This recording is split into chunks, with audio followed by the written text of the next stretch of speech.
keni pa dë qifte në Instagram, të buzëqeshur gjithmonë, dhurata pa fund, romans prej filme, e në përshkrime e shkruajnë jeta ime.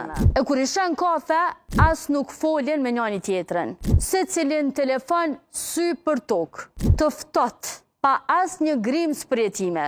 Në rjeta e shfaqin një jetë që nuk e jetojnë. E të tjerët, ndoshta që janë në një lidhje reale, fillojnë me undje keq, me lakmu, me krahasu, nisin grindje kote, pse së mblen dhurataj, pse nuk bojnë foto si ata, am dën me të vërtet.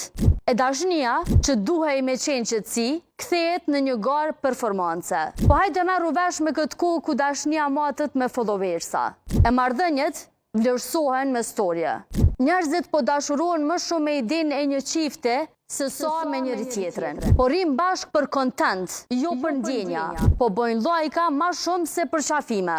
Mos lakmon dashni që nuk e nje. Mos u bë xheloz për një iluzion, se shumë qifte janë perfekt vetëm në sytë publikut. Çka nuk shihet në rrjete është ajo që vlen ma shumë. E dashnia nuk është për t'u postu, është për t'u ndje.